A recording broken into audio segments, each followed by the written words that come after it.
in this question here, we have a small ball that is dropped from a height of 2 meters and bounces a few times after landing on a cement floor. Ignore air friction. So the position versus time graph is shown below. It is said to not be drawn to scale, which represent the motion of the ball. So 3.1.1, define the term free fall. So if you think about free fall, you're talking about an object that is falling freely, and that object only experiences one force, and that is the force of gravity, right? So if we are to define free fall, 3.1, free fall, we'll say that it is the motion of an object under the influence of gravity. So this is a definition of free fall. Now, looking at 3.2, so use the graph and determine the following. So you need to determine 3.2.1 must determine the time that the ball is in contact with the floor before the first bounce. So you want to determine the time that the ball is in contact with the floor before the first bounce. So this is the first bounce. The first bounce is this one here, right? Because this is the floor. This is considered the floor. This one here is the floor. So we want to determine the time it took the ball before it performed the first bounce. So what we need to do is we need to find the change in time between 0.64 and 0.67. So 3.2.1, so the change in time is equals to time final minus time initial. So time final is going to be the 0.67 and time initial will be 0.64. It's going to be 0.67 minus 0.64. And when you use the calculator, you're going to get 0.03 seconds. So this is the time that the ball took to be in contact with the surface or the floor before it took its first jump. Now going to 3.2.2 says that determine the time it takes the ball to reach its maximum height after the first bounce. So what we're looking here is, since this is the first bounce and it reached its maximum height, right? So you want to determine the time it took for it to reach this maximum height. So meaning that it's gonna be from 0.67 to actually the middle point of this bounce here. So if you look at this shape, it's more like a parabola, right? So a parabola has what we call a turning point, and the turning point divides the parabola into two equal parts. So meaning that this change in time is this change in time will be the same as this change in time, right? Or we can just say it's going to be the average time. So how are we going to find time here, right? So what we're going to do is we're going to find this change in time. So let me use a marker that's clear. We're going to find this change in time from here up to here and then divide it by 2, which will determine the time at the maximum height. So we're going to say change in time is equals to T final minus T initial, which T final in this case is going to be 1.9. So it's going to be this 1.9 here, and T initial is going to be 0.67. So it's 1.9 minus 0.67. punch in your calculator, you're going to get 1.23 seconds. But because we want to identify the time at the maximum height of the first jump, we're going to divide this by 2. And our answer is going to be 0.615 seconds. Going to 3.2.3, question says that we must determine the speed at which the ball leaves the floor at the first bounce. So what we're looking at here, we want to identify the speed at this point here at 0.67 seconds. So we want to identify the initial speed that the ball leaves the floor, right?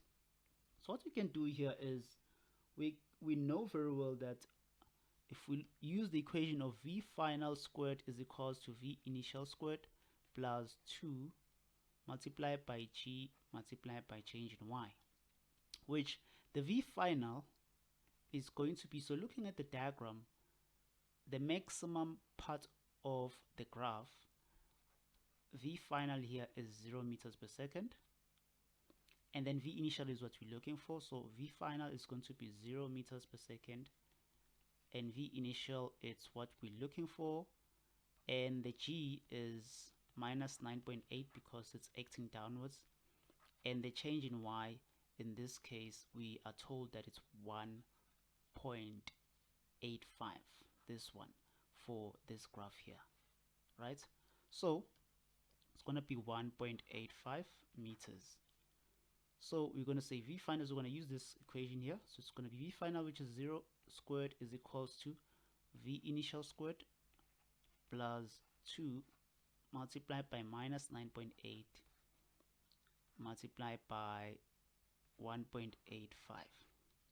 So when I transpose the minus, v initial squared is equals to 2 into minus 9.8 multiplied by 1.85, which the minus v initial squared is equals to, so you punch your calculator, you're gonna get minus 36.26. Then you divide by negative 1, divide by negative to remove the negative.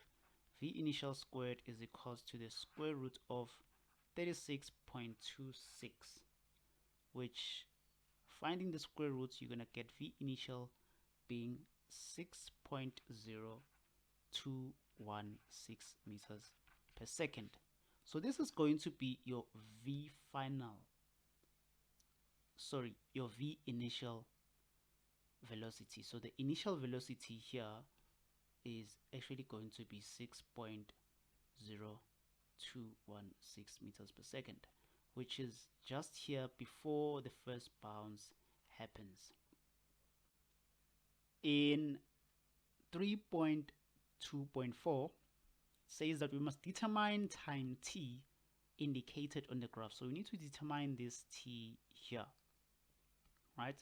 So how we're going to identify that t is, you're going to look at your diagram, this diagram here, and we want to identify this t. So for us to identify this t, we need to know the initial time, which is this one here, and we also have the maximum height, which is this one here. So there's many ways to do this problem, but one that we can approach is by first looking at this equation here, which is the change in y, because as I said, we have change in y, which is equals to 1.2 meters. We also have time initial, which is 1.97. So I'm just gonna, this is just the information that we have for this diagram here, but let's just have a look at what we can do to solve this problem here. So there's one of the equations of motion, which is change in y is equals to v initial multiplied by t plus 1 over 2 multiplied by g t squared. So if we were to look at this diagram from the top, meaning from top here going down here, so let's say we want to identify that time, and we know that this is divided here, So this is the maximum height.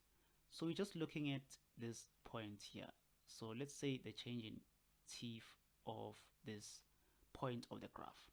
So meaning here the v initial is going to be 0 meters per second because it's the maximum height where the ball is stationary, right? And here we don't really need the velocity here using this equation here. It just has the initial velocity and time and change in y together with the gravity, right?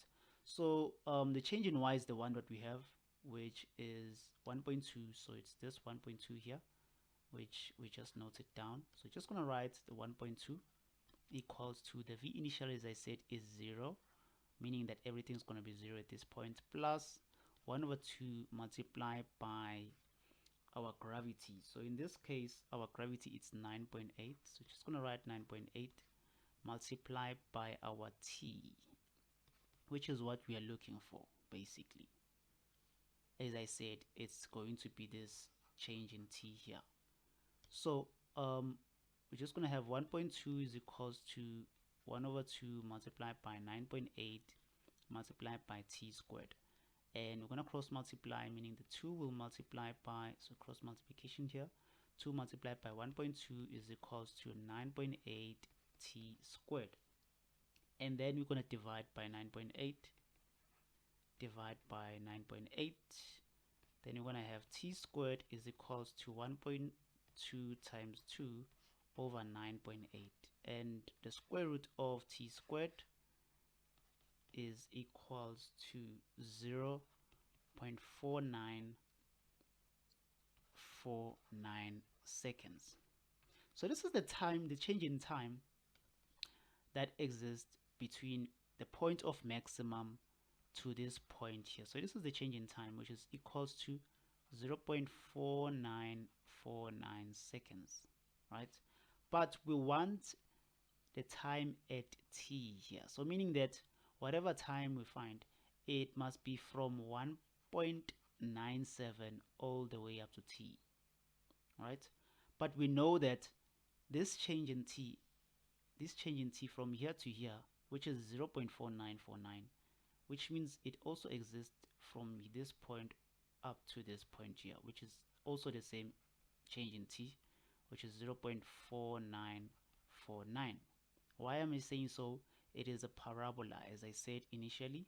Looking at this diagram here, it has the same change in t divided by the turning point. So meaning this point here has the same change in t with this point here, right? As I indicated. So now, meaning that if we're gonna have our diagram like this, and our change in t here is 0.4949, even here it's 0.4949, and we have our t here, which is 1.97, right? Which is this one here. We have it. So we just want t that is here. We just want t that is here. So what you can do is you can simply add. So you can simply add. So you can say t is equals to the t initial plus the change in t. The change in t being this one, and another change in t being this one here, to get this point here. So meaning that t is equals to, so it's going to be 1.97 plus, so because the change in t is 0.4949 plus 0.4949. So adding everything up should give you 2.9598 seconds. So this is going to be your change in t at the end of the graph. Thank you so much for watching. If you have any questions, suggestions, or comments, please write them in the comment section below. Don't forget to subscribe to the channel for more videos.